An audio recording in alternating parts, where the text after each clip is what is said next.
how do you go between the left part of your brain, the linear part, rational part, to the right side creative? How are you able to turn that on and off? Or do you never do that? You sort of incorporate the two of them? I know you were talking earlier that he has a great way of John has an ambidextrous brain. Yeah. He really does. I've never met somebody who is both so creative and filled with heart and is capable of beautiful words and appreciation of art, but who also has such a keen business sense and understands a contract like no one. My first, when I did a Disney pilot, when I had created this idea and was kind of getting swallowed up in negotiations, John was the one who, kind of set me straight. Anyway, he really does. He has an ambidextrous brain. So how do you? Well, I think I think indie film has taught me a lot. Making this movie taught me a lot because I did a lot of planning with my DP, and I did a lot of a lot of pre-production that, in the heat of production on an indie movie, went out the window. And I really had to, a lot of it was flying by the seat of the pants. And I just developed a sense of when something felt right. I didn't have to know with my left brain why it was right, or why it was wrong. I just gained my own intuitive sense of when something felt right and trusted that. And later on I could try to figure out why it was wrong or how to get it right. But I ended up having to trust my instincts, which was a great gift that this movie gave me.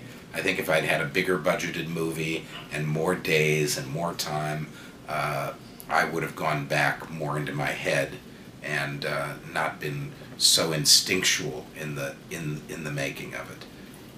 And I think it also comes from, because you are in an indie film, even though you're the director and you adapted the screenplay, you're still one of the producers, and there's things that you've got to deal with on all this. So when you have so much to deal with, you just have to learn to adapt. I think we're in a whole another part of evolution of filmmakers now.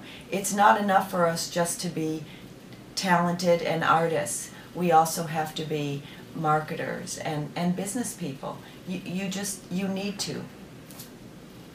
Yeah, Kevin Smith is kind of leading the way on that with what he's doing with Red State. It's a great example, and I think, he has a huge fan base. Ed Burns, too, is doing amazing things with that, making movies that don't go out theatrically, that just go straight to internet and to streaming, VOD.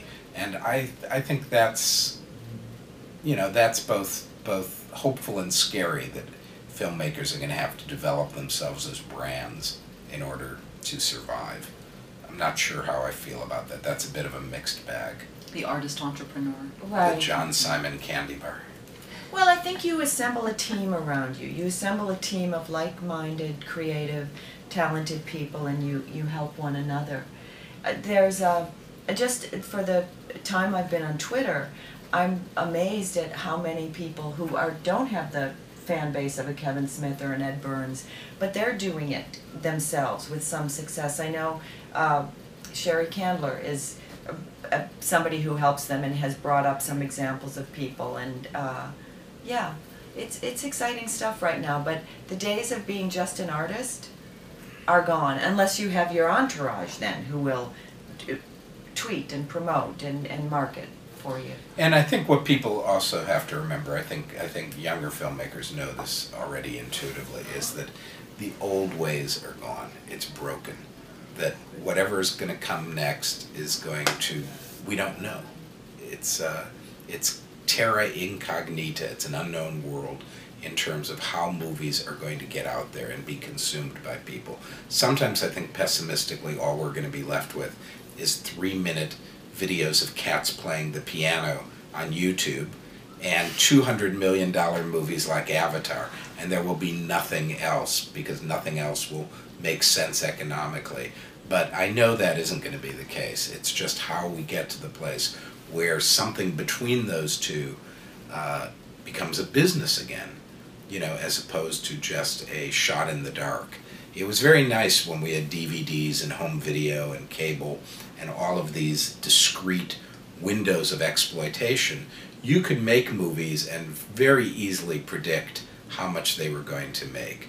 Today, it's just really unknown, even with names in your movie. I guess that's what people still cling to as name actors, as a measure of the worth of a movie.